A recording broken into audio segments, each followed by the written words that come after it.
Okay, Shalom Aleichem. It's Parshas Shlach Tafshin Pei Daled, and we have a very. I'm personally extremely excited by this year. What we're going to do is see on the deepest level the mechanics of the Yetzer Hara, and how it goes through different the from Yetzer Hara, the not from Yetzer Hara. We're going to see how it's just amazing. It really is. So we're going to ask a lot of questions.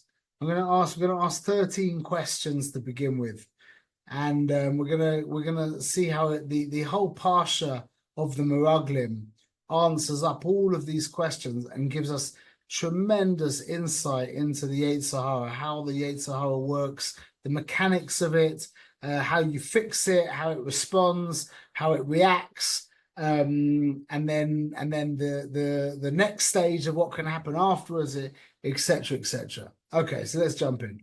So first question is the Mishnah Avos. Like I said, we're going to ask 13 questions, but we're going to go through. We're going to answer them all in order, and it's the order of the parsha. And we've got the sheets as well that should help. So this really will need to be chazed, but hopefully everyone's going to get a very big geschmack out of this, B'ezrat Hashem, and learn a lot. Okay, so Hillel says in Avos Beis Daled. He says, Al tamim ba'atzmacha ad yoim moisacha. Do not believe in yourself until the day of your death. Mashma, you can believe in yourself on the day of your death. Just not until the day of your death. But on the day of your death, you can believe in yourself. What's the kesher between, why is it mutter to believe in yourself on the day of your death, and you're not allowed to believe in yourself on any other day? Okay. Why were the Meraglim so quick to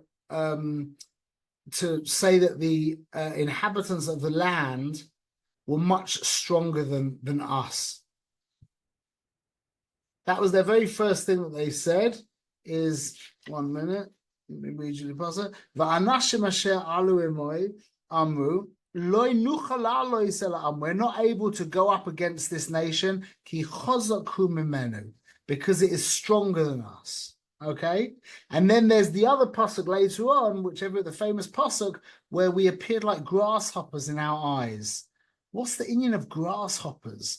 Out of any, why not a worm, like David said? Why grasshoppers? What's that about? Okay, what's with all the complaining? The whole parsha is full of complaining.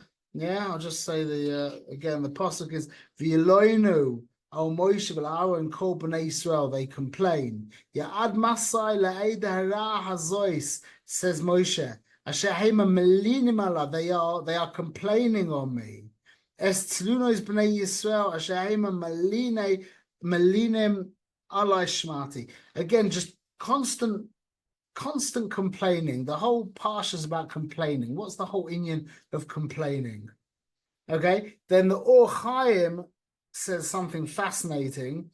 He says that when Yeshua and Kalev began their dialogue to kind of combat, to go against the Meraglim, they began with the word perhaps. Yeah, again, all the what's it called? All the makoros in the sheet that I made for you. So the Or Chaim says they had to start with the Lashon Safek. He says Nischakmu ledaber b'Lashon Safek. They planned to begin with Lashon Safek. Why? So that the Meraglim would kind of let them speak their words, because they're going to say that everything that Kalev and Yeshua was saying was just derech efsharos, not vadai, v'lo b'chinas hachlat, that it wasn't for sure, and therefore they gave them the time of day so that Kalev and Yeshua could get out their entire thing, and only after that the Yidden said, we're going to stone you. So what's that inyan about? Why was it a Lashon Efsha? Why did they have to speak in Lashon Efshe? Okay. Moshe and Aaron and Yeshua and Caleb's reaction to the behavior of Am Yisrael. Yeah, Moshe and Aaron fell on their faces. Caleb and Yeshua tore their clothes. What was that about? And why was there a difference? Why did Moshe and Aaron fall on their face? And why did Caleb and Yeshua tear their clothes? Okay. Why was Am Yisrael's reaction to stone the Tzaddikim? Why not shecht them? Why not do anything else? And what's the whole Indian of stoning? Okay. Why does Hashem later on, when he gets all upset with us, he talks about our corpses dropping in the desert? Shalom Blazer. The pasuk is here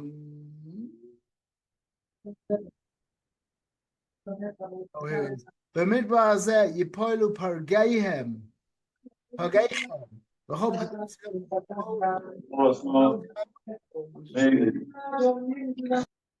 Sorry. And then again, pigreichem atem yiplu b'midbar hazeh. He says that your corpses again will fall. And then again at the end, another pasuk, pasuk 35, he says, b'midbar hazeh yitamu v'sham yamusu, that you will be utterly destroyed and you'll die. So in 3 different psukim, the Ribbono Shel Olam turns around to Am Yisrael and says, your corpses are going to drop in the desert. It says that twice, and then it says you're going to die and be utterly destroyed. Yeah, why did the Ribbono Shel Olam respond in such a way?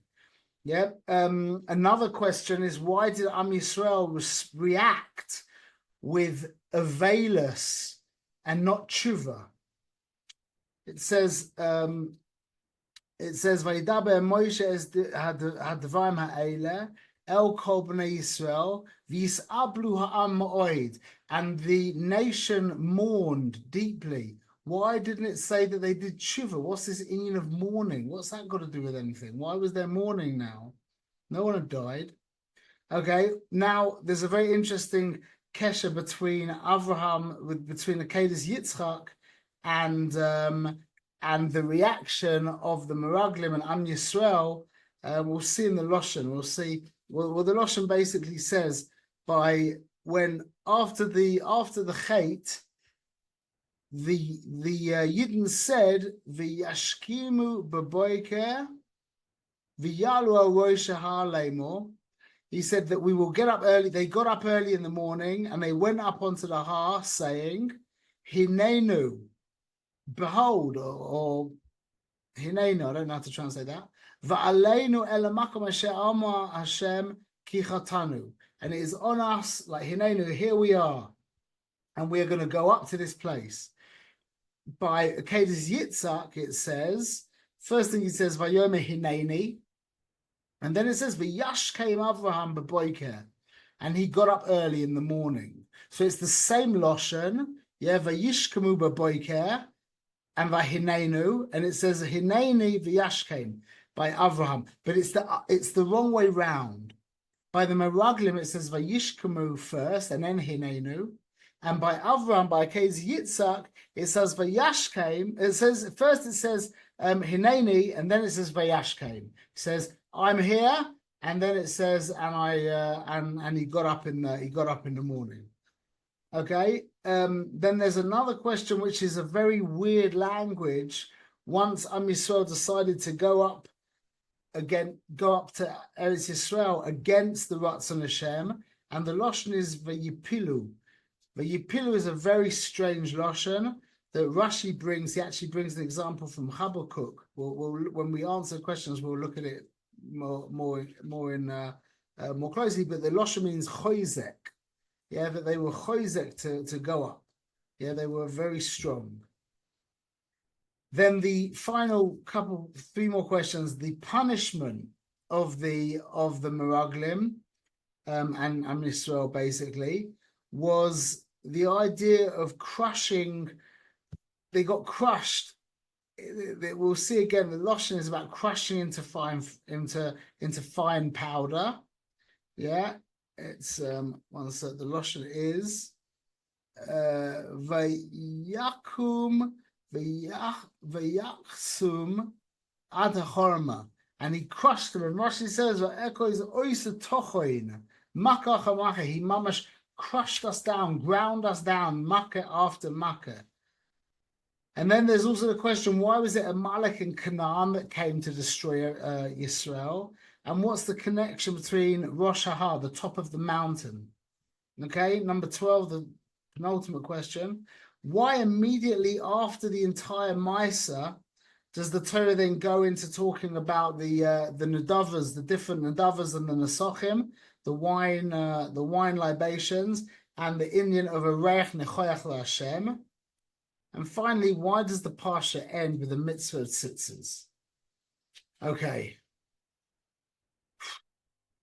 Now we'll answer. We're going to go through the psukim. We're going to answer all of these questions, and you'll see it is the most amazing insight into the Yetzer Hara. It really is. Okay. Before we get into answering the questions, let's just talk a few words. Let's spend a few words speaking about the Sitra Achra. What is the Sitra Achra? Or we could call that the Yetzer Hara. We're going to call it the Sitra Achra. What is the Sitra Achra? And what is its agenda? The agenda of the Sitra Achra is simply to be. The purpose of the Sitra Achra, which is also called Klipa, is to provide man with an alternative, a viable alternative than reality. Hashem is reality, and we are here to choose reality. The Sitra Achra is there to provide us with an option that will allow us to choose reality, not that we should ever choose the Sitra Achra. And that's, by the way, the gematria of Klipa, which is also Sitra Achra, is, as we've said many times, is Bechira. Okay, so the whole MO of the Sitra Achra is to be. 2 words, to be. That's all it wants. What does it mean to be? How do you to be? So to be means to define oneself. The Sitra Achra is striving constantly to define itself, to get stronger and stronger definitions of who it is, of what it is, of where it is, of how it is, etc. That's what the Sitra Achra is trying to do. The stronger it can define itself, the more it exists conceptually. Okay? And that's very interesting because the word Sitra Achra is merames to that, because Sitra Achra just translates as the other side. So within the Chazal, so Chazal were merames to this Inyan by telling you that Sitra Achra doesn't have any definition unto itself. It's just simply called the other side, meaning it's not the side of Kedusha. So its definition is just a negative definition. It has no substance. So the Sitra Achra is constantly trying to solidify itself by defining itself. Okay? Now, this is an interesting idea. I've written in the that's so funny because on the paper it says, for example, conscientiousness. That's a typo. It's meant to say contentiousness. That's the difference. Why is the Sitra Achra contentious? A very holy. We know that you ever meet an unholy person, yeah, you can pretty much be assured. Pretty much be assured that they're going to be contentious. Okay. Contentious means a person who is very quick to just go against anything that you say. As opposed to trying to understand what you're saying, they try to not understand what you're saying, and they try to go against that immediately. That's called contentiousness in English. That idea of being contentious is the Sitra Achra trying to establish itself. Because when I stand against you, now I've created a border.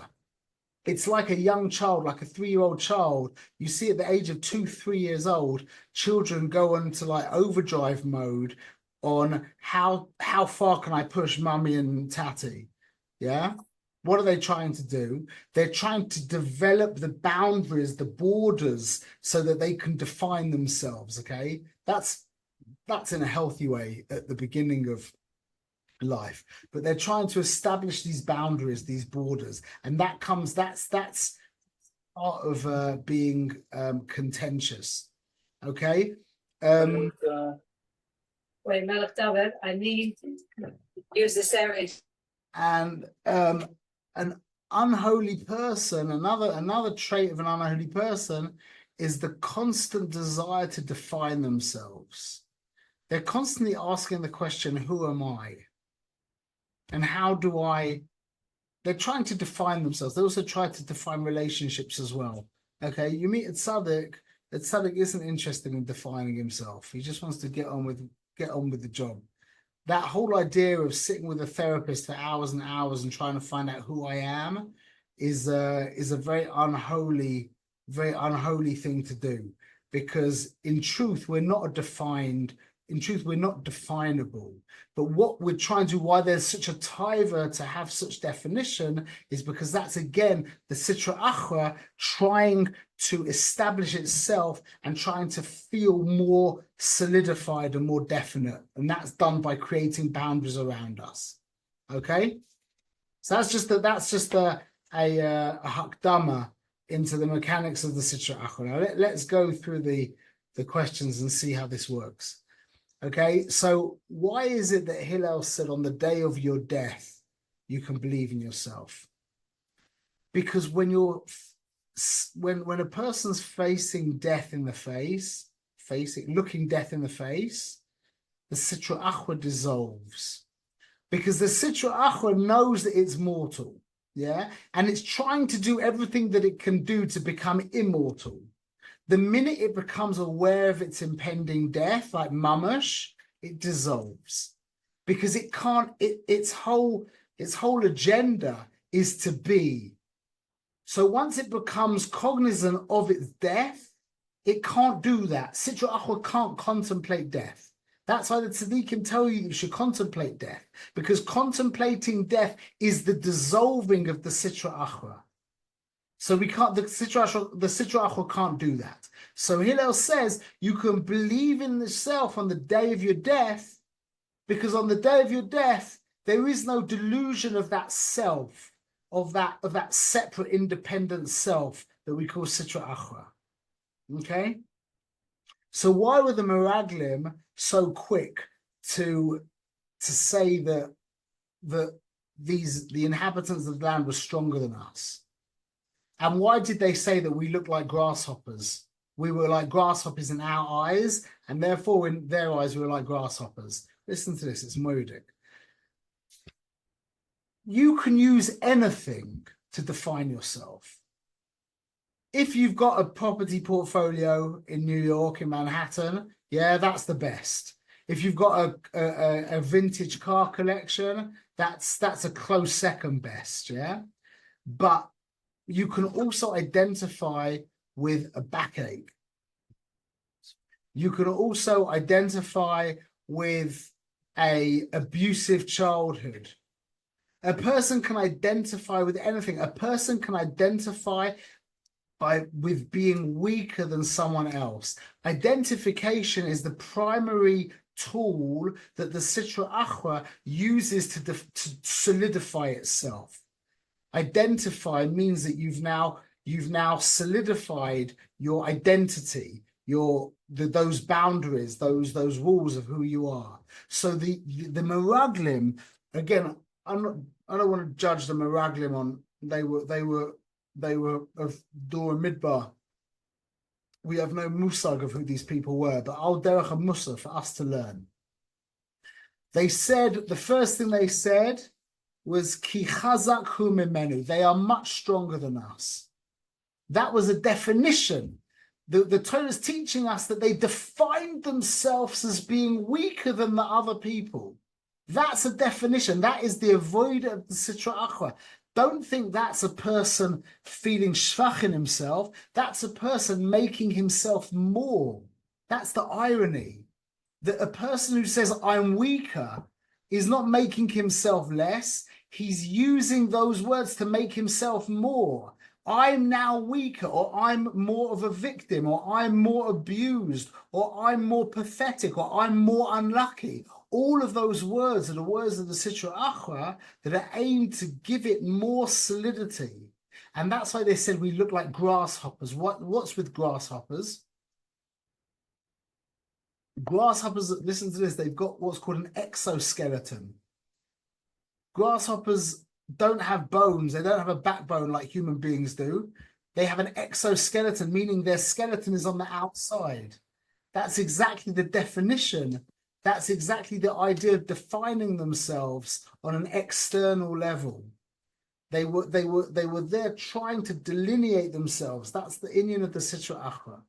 Okay, and what's with all the complaining? Complaining is another method of the Sitra Achra that gives it solidification. Like we said, being contentious, like constantly going against the other person, being misnagid. Yeah, that's the inyan, by the way, of the misnagdim. Yeah, which is what the fight was about with the Hasidim. It wasn't against the Litvaks. It was against the misnagdim. There were Hasidim who were misnagdim. Yeah, and there were Litvaks who were Hasidim. But the idea of going against the other, that delineates yourself. What's complaining?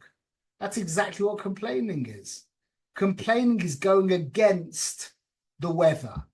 It's going against the fact that it didn't go your way. That's exactly what complaining is. So complaining again is this avoider of solidifying my boundaries, my borders, my definitions. So why did the Or Chaim say that Yeshua and Kalev began with perhaps? Yeah, what was that whole inyan? So the reason why Yeshua and Kalev had to start with saying Russian suffix, yeah, by the way, it's in the source sheet, but it's Pasuk Yud Daled Yud. That because if they had said this is how it is, the Meraglim in their deep state of Sitra Achra being so delineated would have immediately gone against Yeshua and Kalev, as the Or Chaim says. By using the Loshen Efsha, maybe, yeah, that allowed the Meraglim to hear them out the whole way, because it wasn't an utter hisnagdus against who they were. So it wasn't threatening the definition that they had built up of who they were. So beginning by saying this is possibly like this allowed Yeshua and Kalev to be able to get out their entire story without an immediate neged, because somebody who's completely bound up in his own self-definition, if they detect even a drop of someone going against their inyan, they won't allow it. It will be impossible for them to go there. That would be like a breaking of the armor, a breaking of the wall around them. They won't be able to deal with that. So Yeshua and Kalev began with Loshen Efsha, so they could just at least get their words out, because without prefacing the words with just possibly, they wouldn't have been able to begin their dialogue. Clear?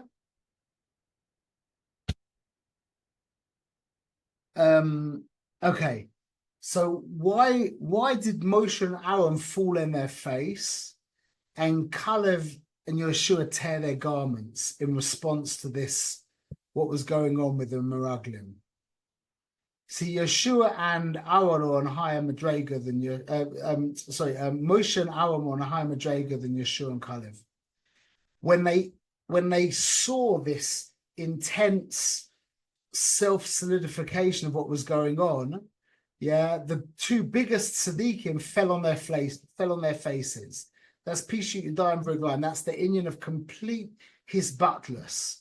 Yeah, no borders, no me, no nothing. That was their response.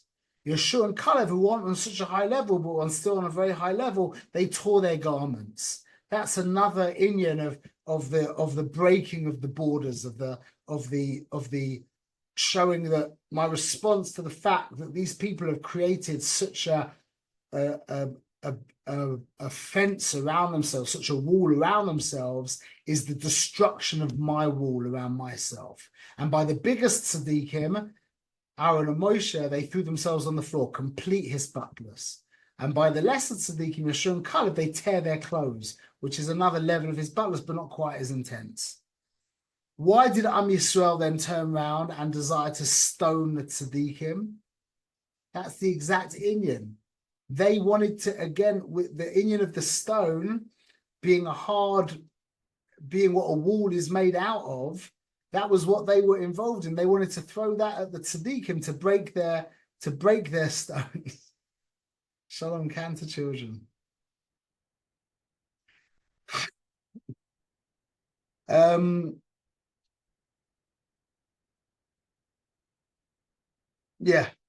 So now, why did man? I'm gonna have to turn your camera off. Okay. Yeah, good.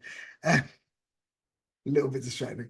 So, what's the inyan? Why then was the Rebbeinu Shalom's response about your corpses are gonna drop in the desert? Exactly that inyan, like we said before, that the Sitra Achra can't contemplate the inyan of death. So not only did the Rebbeinu Shalom talk about death, about their corpses dropping on the floor, but he also says in chapter in Yud Daled Lamed Hey, Yitamu V'Sham Yamusu, that they will be utterly annihilated, nothing. That was exactly what we needed to hear as the Meraglim. That's what was necessary to break that wall that we had, that Sitra Achra wall that we had put around ourselves to make ourselves more solid. Hashem had to throw Misa in our face, and not just Misa, but the absolute destruction, which he says that the pasuk is b'midbar zeh yitamu v'sham yamusu, be completely destroyed. So what was it? Why was it that Am Yisrael's reaction was a reaction of Avelus and not Tshuva? Because Avelus is the inyan of a redefinition of a disidentification with X and a redefinition. That's why Avelus is from Russian aval. Aval means I was going to do this, but now I'm going to do that. The but, aval, erases what was from before. So this was the correct response. The correct response to the solidification of one's sense of self is avelus, which is the letting go of the sense of self, which is the reconnection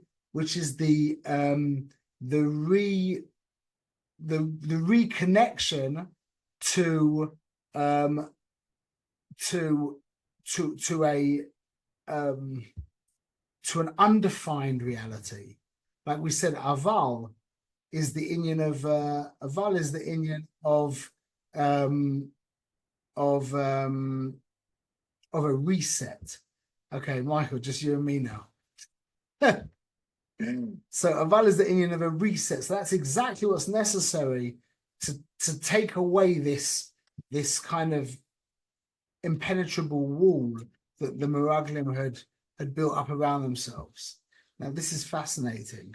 So what's the connection now? What was it now? The Meraglim said, okay, they had gone back to, they had been taken down from this Gaivadik state of the exoskeleton of the grasshopper, of this solid wall around themselves, this solid self-definition.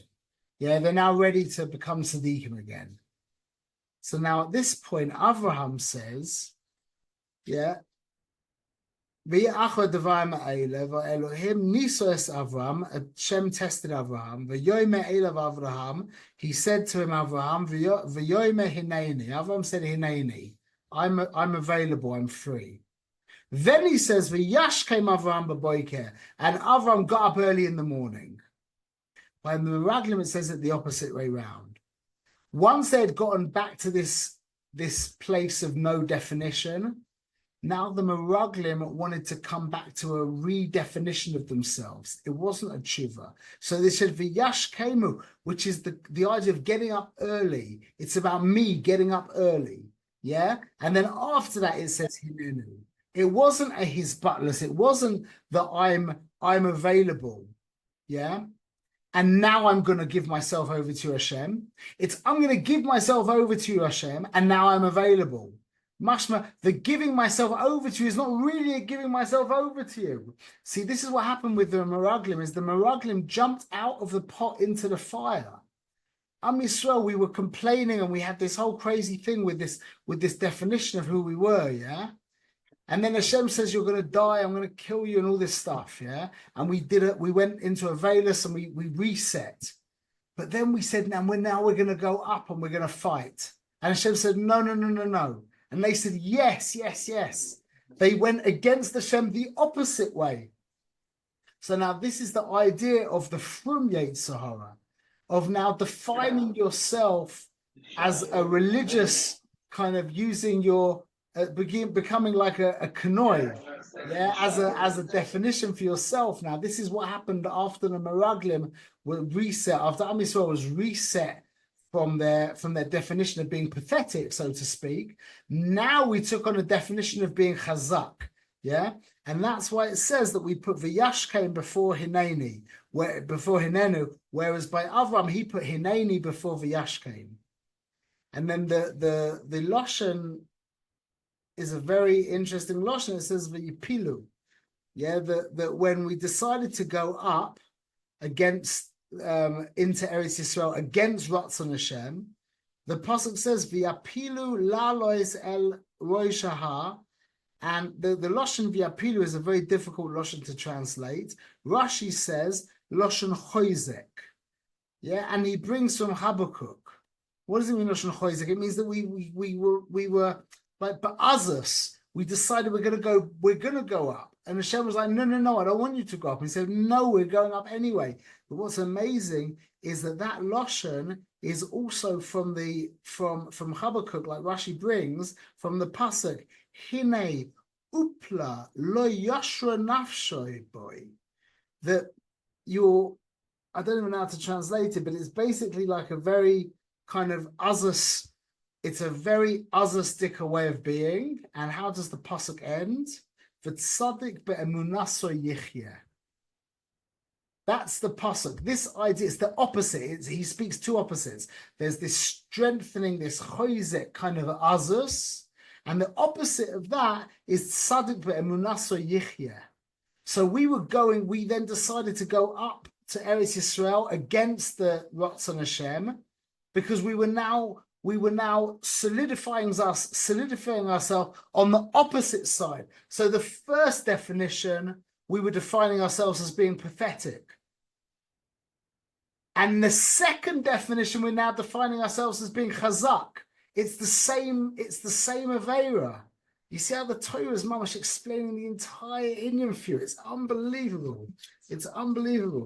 So now it comes out, why is it that the tikkun, again, this is just going to make a lot of sense. The tikkun is that Amalek and Canaan, the Canaanim come out and they mamash shmais us. They beat us up and they crush us down. Does that make perfect sense now? It says v'yered ha'amaleki v'Kanaani. They come down hayoshe bahar, the ones who were sitting on the hahu. The yakum, and they beat us. The yachsum, and they crushed us. Rashi says v'yachsum kamoy v'ekois oisoi tochoin, which is the lashon by the Chet Egel when Moshe ground up the Egel. Yeah, the Egel Zav maka acha maka. That's what Rashi says, that he mamash turned it into a powder. That's the tikkun. For when we come with such an azus to the Avodas Hashem is not about the Avodas Hashem. The Avodas Hashem is about giving us self-definition. Yeah, then the response is that the Kanaani, Loshan Hachna, and the Amaleki, this is a little involved, but quickly, Amalek is Loshan Amal Kuf. Their amal mea palmim. The Ovid Hashem is amal mea achas. Yeah, 101 times. 100 times is the definition. 101 times is going beyond your definition. That's Amalek. So Amalek is Amal Kuf. They're all about definition. So comes out the Kanani, which is Lashon Hachnor, which is bringing us down to nothing. And the Amalek, who is the Lashon of I'm defined, I'm the man. That's why they were Yoshev V'Rosh Hahar. They were on top of the mountain because, again, full of self-definition, full of self-importance. They're the ones who come and break us down. And then the Torah goes in and explains to us why now does the Torah then go in and talk about the Keturis and the Reach Nechoyach. It says, "Va'esisem ishel Adonai oila oizevach lefale neder or benadava," that you make a fire to Hashem, a korban to Hashem, yeah, and you make a neder and a nadava, or b'moed dechem la'asos reich nechoyach l'Adonai min habakor or min hatzoin. That at this point now, once we've been ground down and crushed down by the koyach of Amalek and Canaan, Rahman al-Islam, now we're in the position to come back. What's coming back? Making and keeping promises. That's what he says here. That's mamash it. Lefale neder or nadava. That we're going to make these, that we're talking about free will offerings. Once we've been broken down back to nothing, now we need to get in control of ourselves. How do we get in control of ourselves? Is by making nadavas and neders to the Ribbono Shel Olam, where we put ourselves second to our higher self. And that's a Reich Nechoyach LaHashem. And then finally, the Parsha finishes off with the mitzvah tzitzis. Why? Because tzitzis is the begadim, is the Heilige begadim, is the big day Hashem. Is that the definition, the Yid is defined by Hashem, not by any definition that he has of himself. That's any definition we have of ourselves is our human element, and by our being Jewish, that's secondary. We need to know that we're human, we have a human element, and we have to play the game along with that, but that's not what makes us a Yid. So the definition of the Jewish tzitzis, meaning the exoskeleton of the locust, yeah, that idea of the wall, that hard wall that gives us that sense of self. Yeah, we're wearing tzitzis. That's the garment that goes around us. That's kulu avodas Hashem. That's why we say Magen Avraham, because Avraham's tent was open on all four sides, meaning he wasn't defined in any way. That's why he said Hineni. I'm available. Whatever you need from me, Ribbono Shel Olam. You need me to stand against the goyim killing their children, I'll do that. You need me to kill my child, I'll do that. I've got no definition. I'm here for you. Whatever the mitzvah is, that's what I'm here for. So that's exactly the Indian. That's why we say Magen Avraham, that Hashem is the Magen Avraham. The Magen is the concept of the surrounding wall. By Avraham, the Magen Avraham is Hashem. So the Magen, Avraham's surrounding wall, his definition was the Ribbono Shel Olam. And that's the Indian of tzitzis. That we are defined by the Ribbono Shel Olam, not by any shtick, not by being pathetic and not by being gavaldic. Neither of them. That's what this Parsha teaches us. We began by defining ourselves as pathetic. And that wasn't Beseder. Hashem smashed us down. Then we defined ourselves as being gavaldic. And that's not Beseder. Hashem then smashed us down again. The definition of a Yid is that we are defined by the Ribbono Shel Olam. We're defined by mitzvah. We're defined by our avodah.